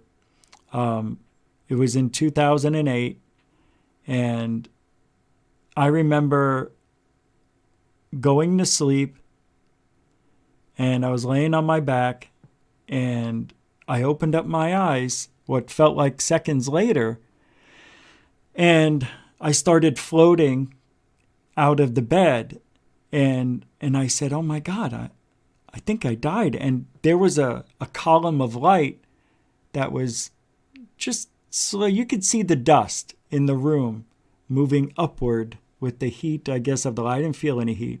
But I was putting my hands out like this because I was getting close to the ceiling and didn't want to hit it. And this is all happening. I'm laying on my back and I'm doing this. And I realized I should have felt the ceiling, and I open up my eyes and my hands have went through. And at that time, I turn around like this to look down at my wife and the dog. And I said to myself, why don't I feel anything for them? I know I'm supposed to love them, but I don't feel any love at all. And the next time I looked at my arms, they were up to my elbow.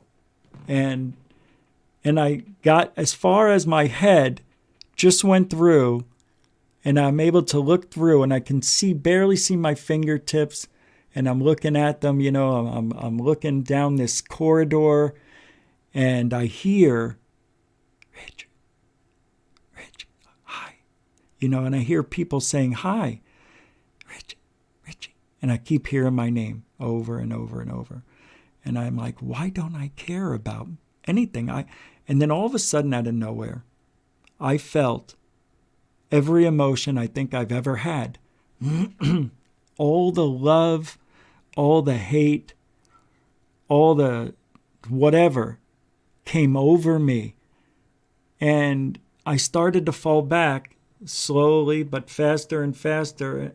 And I said, no, I don't want to go back. And then I remember thinking that. And then I went back into the bed.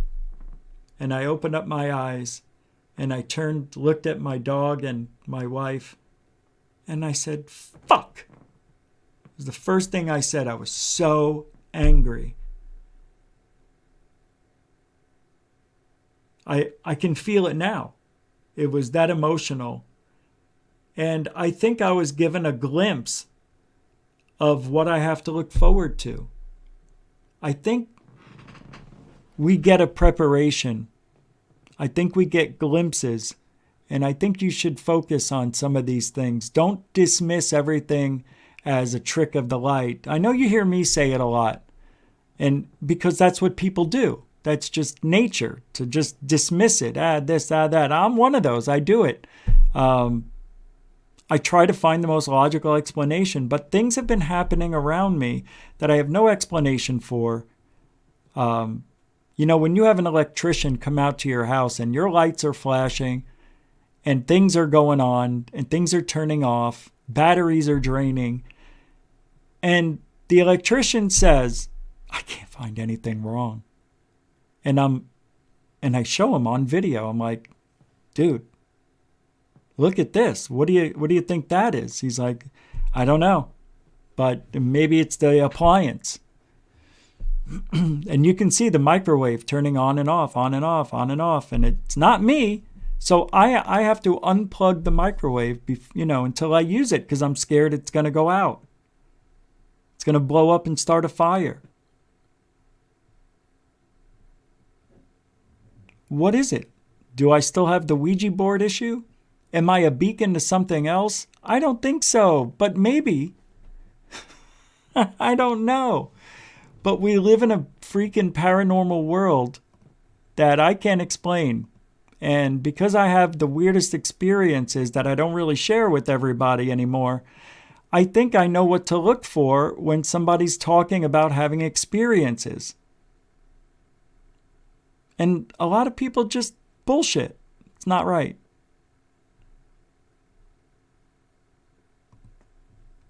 I want to show you something here. I said we were going to go a little longer tonight, so we are. Governments have...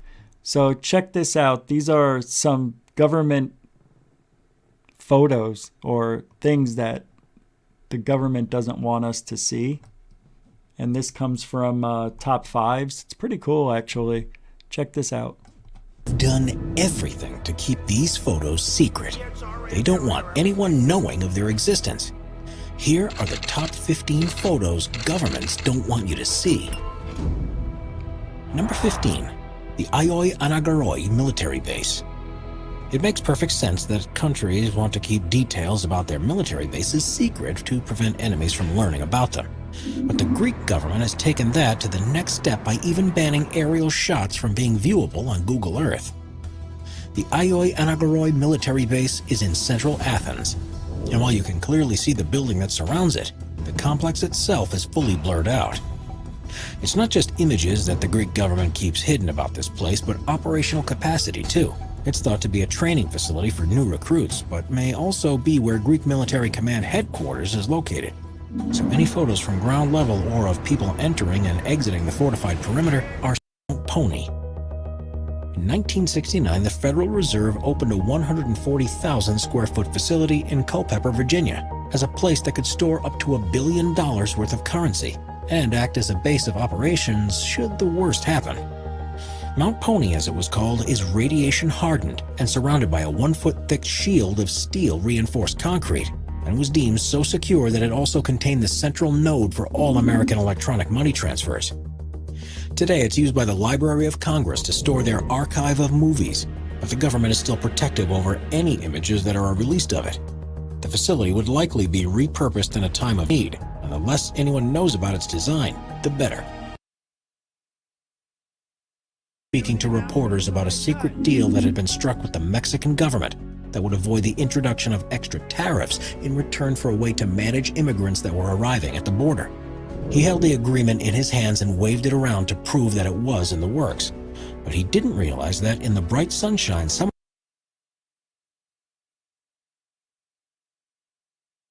threw the piece of paper, and one photographer had taken a high-resolution image of it. Everything could be deciphered. Sure, it wasn't the worst breach of national security ever, but it was an embarrassing moment and was one photo that the government most certainly didn't want people to see in advance of the document's official release. Number 9. Russian soldiers in... I can't play it all, but wow, Brian Kogler, $5 super chat, says he was struck by lightning while in Chinook calling a sling load. They landed at Ocala, Florida, went to the ER, died for almost 3 minutes. It changed you. It changed him. Good Lord. Fuck. Man, that's amazing. Man, I really would like to understand what happened. I know there are some people who die and they come back and they can speak French or play the piano like brilliantly, or they come back with British accents. It's weird, man. I wonder, you said it changed you. Well, thank you for the $5 super chat for that. That was amazing. But what else did you say? Not fun. I got hit when you were hit when you were 6. Dark Hour says I was struck by lightning secondhand in way of it connecting a couple 100 feet away from me and traveling through the ground threw me back about 7 feet. Wow. Yeah. That's weird, man. Yeah, thank you for sharing that.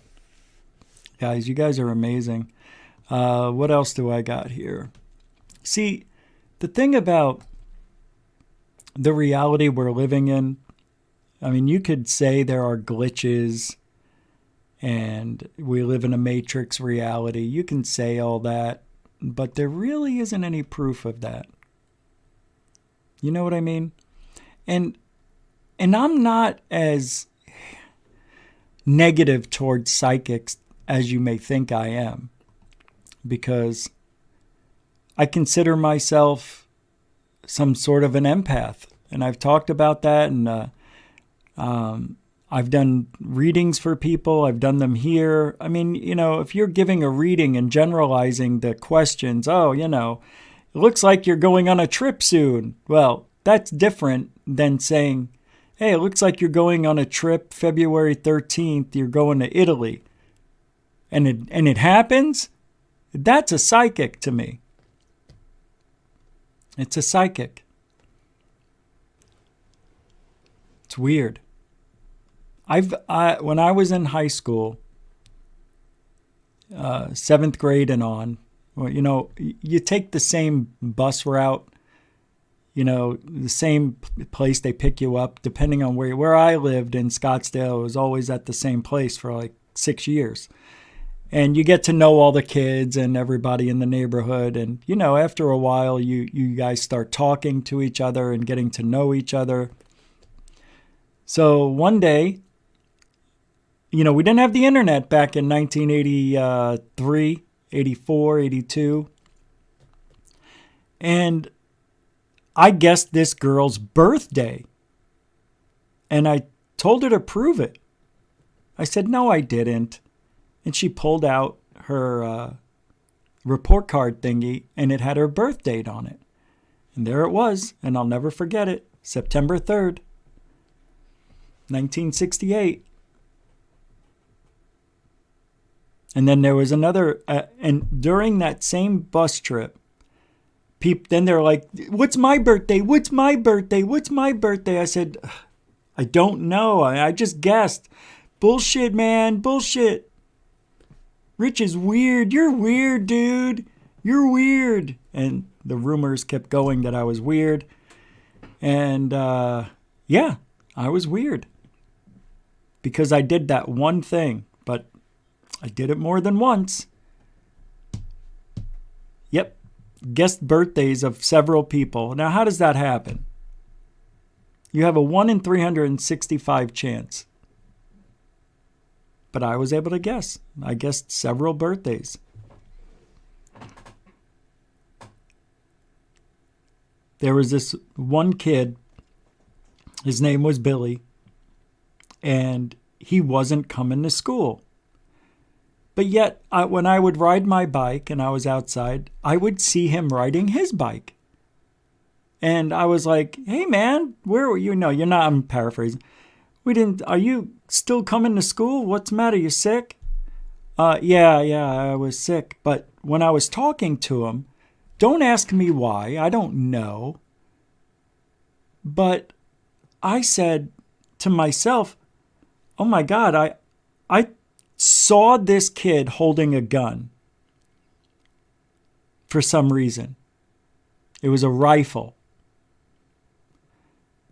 And I thought to myself, wow, that is weird. You know, I didn't tell him. I just acted normally. And I was like, oh, no, you know, he's lying to me. And I said, really? What's going on? You know, I was like that.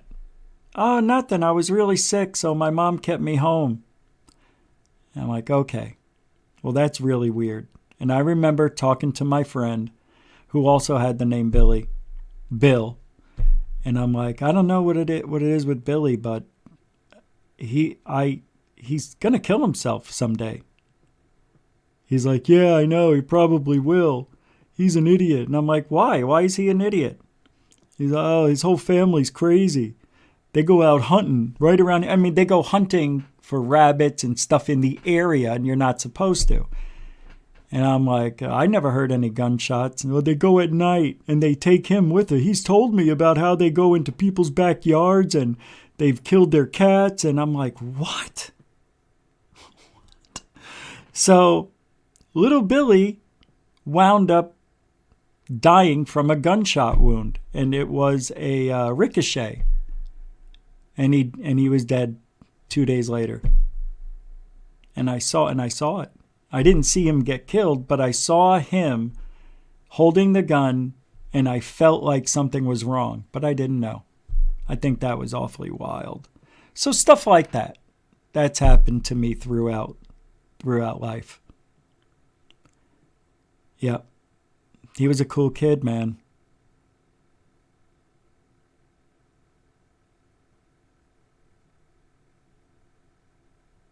I told you about the one about Robert Hooker, the guy who slept with my girlfriend, and I wished him dead. Did I tell you guys that? This guy slept with my girlfriend, who she was like 10 years older. She was 32, had a 4-year-old daughter. We worked at the same grocery store. And one day they walked in and he had his arm around her. And she and I were dating. So he and I had a scuffle in the cereal aisle. And I was throwing him around into the cereal boxes, going to choke him out. And then people came out and said, no, you're going to kill him. So he left. We had some words. And the girlfriend, Shelly, she's like, I'm so sorry. It just happened. And I'm like, just get the F away from me. I'm done with you, which I wasn't. And I wished he would die. And that night he hung himself. How does this shit happen? And I'm going to tell you this right now. It's not the first time I've wished somebody to die and they died within a week. It's weird. Very, very weird. What is this? Is that a... Dude, that's $100? Brian said earlier that he was struck by lightning and died for 2 minutes and 50-something seconds. $100? Are you sure? When I was there, that seemed real, and this place was the simulation. I knew everything. My 2 deceased sisters were there with me in the black room in front of a bright IMAX-like wall. I can see it, which I talked to. It was like home. Coming back, extremely painful, Matrix-like. Wow. And wow for the $100, but that's amazing. That's an amazing story. And I believe you. That is unbelievable. What does this mean? Why? I don't understand what this... There is a star that I press on. I never seen it. But I'm going to press on it and see what happens. Thank you very much, Brian. That's such a cool story. And mucho gusto generoso. I'll take it. 100 matches 100. Gush. Mucho gusto generoso. So what do you think about that? I want to see something. See if that gets rid of it. Oh, man, I see what happens. Oh, it didn't keep it. So where's the 100? I don't understand where it went. Oh, Dorothy, did I miss this too? Oh, Dorothy Hawkins, $5 says, thanks for sharing your experiences, Rich. It helps more people than you know about. Oh, well, good. I've heard that before. Thank you. Brian, thank you, Dorothy. Mucho gusto generoso. We'll do this one for that. And there we go. That's crazy. Man, what a show. Didn't expect all this. Thanks, Dorothy. A continuing supporter of Goof On. Mucho gusto generoso. And I'm looking for...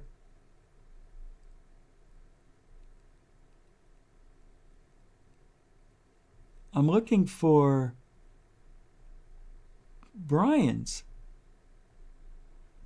How did it disappear? Oh, here it is. Oh, that's weird.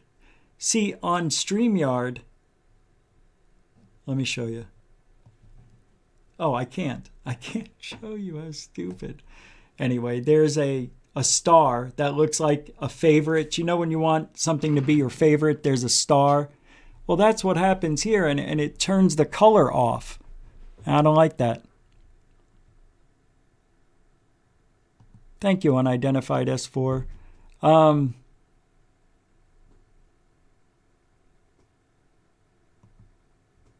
Man, I'm reading your chats in here. Very cool. See, that's what I like. I like where, I don't know who said it. I think it was Dark Sky Files, who I haven't seen here tonight, but Rich has said something to me. I think it was in a comment section, because I feel like, you know, I get a little stale doing this show, and I think we need to talk about interesting stuff. And I wanted to do another show different from Goof On, like all man-based subjects, sports, women, you know, food and vacation, and you know, talk about music. But if I could keep doing the show like this and talk about interesting stuff like this, I don't feel like I need to go and do something different. And I can't thank you guys enough for keeping the topic interesting tonight. Really freaking awesome. I've got so much to still go over, but I do have work to do for Third Phase UFO Report. So I want to say thank you for everybody hanging out tonight. This was a really fast 2 hours. I can't believe 2 hours is already over. But thank you, moderators and super chatters. Thank you, everybody, for supporting Goof On. If you know the moderators and the super chatters, with your support and giving your time up to do this with me, I can't thank you enough from the bottom of my heart. And I also want to thank the veterans and the newcomers. If you haven't subscribed, you might want to.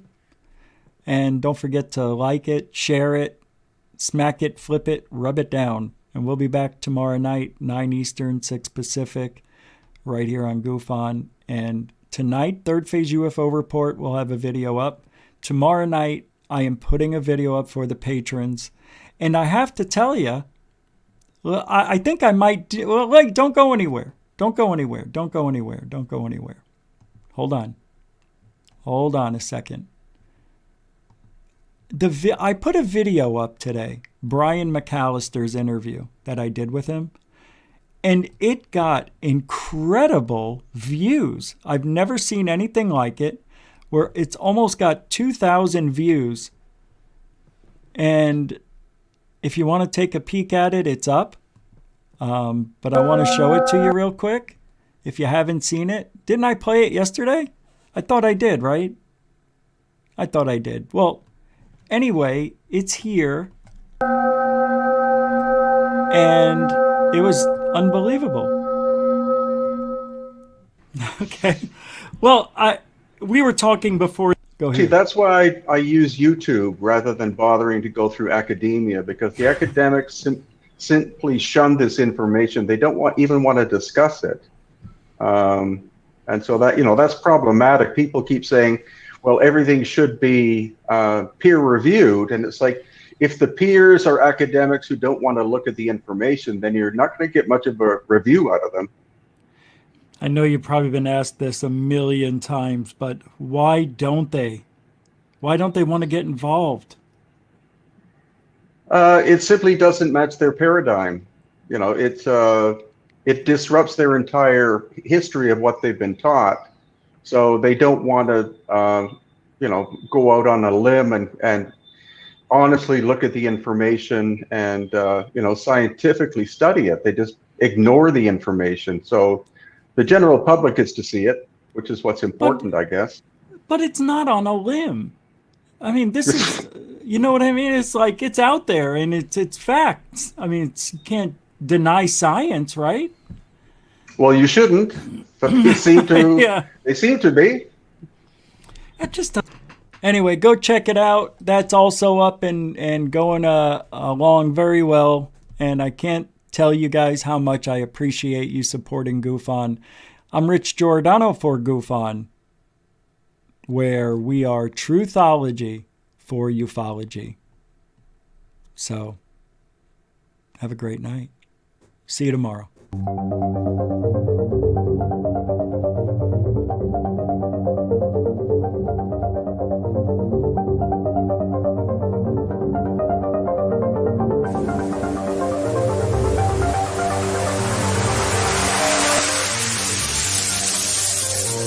There's a good thing. It's rotating.